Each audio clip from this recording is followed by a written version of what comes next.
Bill sign ಮಾಡ್ತಾನೆ ಅವ್ರೆ. ಈ ಲೋಕಾಯುಕ್ತರು ಅಲ್ಕಿ ತಾವ್ತಾರೆ. ಇವರು ಸಿದ್ದರಾಮಯ್ಯ ಅವ್ರನ್ನ ಮೂಟೆ ಕಟ್ಟಿ ಬಿಸಾಕ್ಬಿಟ್ಟಿದ್ದ.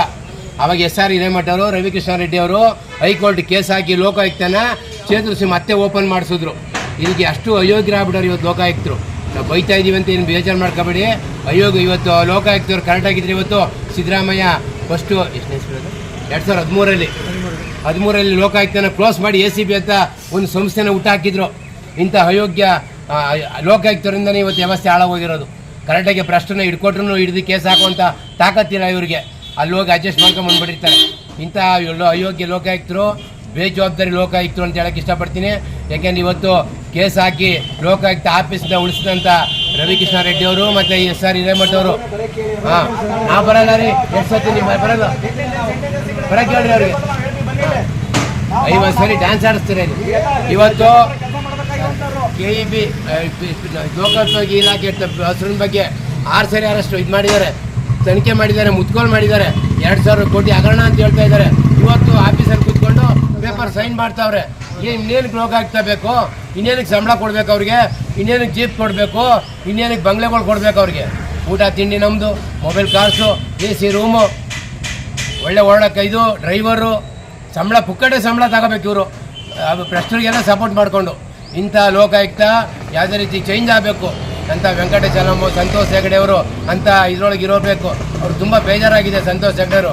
ಅವಾಗ ಅಲ್ಲಿ ಹೋದಾಗ ಭಾಷಣ ಮಾಡ್ತಾರೆ, ಇಂಥ ಭ್ರಷ್ಟ ವ್ಯವಸ್ಥೆಗಳನ್ನ ಬಿದ್ದೀವಿ ಅಂತೇಳಿ. ದಯವಿಟ್ಟು ಲೋಕಾಯುಕ್ತವ್ರಿಗೆ ಉತ್ತರ ಕೊಡಬೇಕು. ಅರ್ಸನ್ ಬಗ್ಗೆ ERC PW ಇಲಾಖೆ ಅರ್ಸನ್ ಬಗ್ಗೆ 6 ಸರಿ ಅರೆಸ್ಟ್ ಮಾಡಿ ಇದು ಮಾಡಿದ್ದೀರಾ, ತನಿಖೆ ಮಾಡಿದ್ದೀರಾ, ಇದ್ರ ಬಗ್ಗೆ ನೀವು ಮಾಹಿತಿ ಕೊಡಬೇಕು. ಬೇಜವಾಬ್ದಾರಿಯಿಂದ ಮಾಡ್ತಾ ಇದ್ದೀರಾ ನೀವು. ಆ ತನಿಖೆ ಎಲ್ಲಿ ಗಂಟೆ ಹೋಗಿದ್ದು? ಇವತ್ತು ಆ ತನಿಖೆ ಬಗ್ಗೆ ಕೇಳೋಣ ಅಂತ ಇವತ್ತು ಬಂದಿದ್ದ ನಾವು. ಆದರೆ ಲೋಕಾಯುಕ್ತ SP ಅವರು ಆಚೆನೇ ಬರ್ತಾ ಇಲ್ಲ.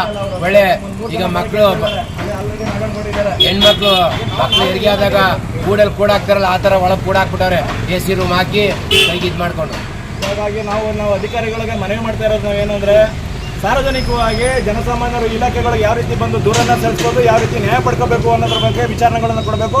ಮತ್ತು ಈ ಒಂದು ಪಾಂಡವಪುರ AC ವಿಚಾರಣದಲ್ಲಿ ಏನು ಇವರಿಗೆ ಸರ್ಕಾರಿ ಅಧಿಕಾರಿ ಅಂತೇಳಿ ಸ್ಪೆಷಲ್ ಒಂದು ಇದ್ರ ಪ್ರಕಾರ ತನಿಖೆ ನಡೀತಾ ಇದೆಯಾ, ಇಲ್ಲ ಜನಸಾಮಾನ್ಯರಿಗೆ ನಡೆಯುವಂಥ ತನಿಖೆನೇ ರೀತಿ ನಡೀತಾ ಇದೆಯಾ ಅನ್ನೋದನ್ನ ಕೇಳುವಂಥದ್ದು. ಈಗ ನೀವೆಲ್ಲ ಗಮನಿಸಿದ್ದೀರಾ, AAA ಏನಾಯ್ತು ಇವತ್ತು? ಎಲ್ಲ ಸಾರ್ವಜನಿಕರಿಗೆ ಎಲ್ಲ ಮಾಧ್ಯಮಗಳು ಬಂದಿರುವಂಥದ್ದು. ಅವ್ರ ಮೇಲೆ FIR ಆಗಿ ಇನ್ನೊಂದಾಗಿಲ್ಲ, FIR ಆಗಿ ವಿಚಾರಗಳೇ ಬರಲಿಲ್ಲ ಎಲ್ಲೂ.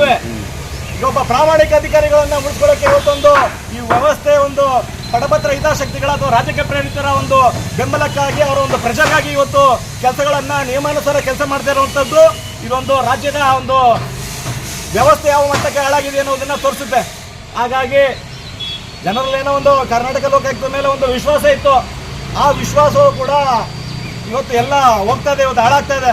ಹಾಗಾಗಿ ಇವರು ಸರಿಯಾದ ರೀತಿಯಲ್ಲಿ ಇವತ್ತು ಒಂದು ಕ್ಷಿಪ್ರಗತಿಯಲ್ಲಿ ಕೆಲಸಗಳನ್ನ ಮಾಡಿದಿರಲ್ಲ, ಇದೇ ರೀತಿ ಎಲ್ಲ ಪ್ರಕರಣಗಳಲ್ಲೂ ಕೆಲಸ ಮಾಡ್ತಾರ ಇದ್ರೆ ಸಾರ್ವಜನಿಕವಾಗಿ ಹೇಳಿ.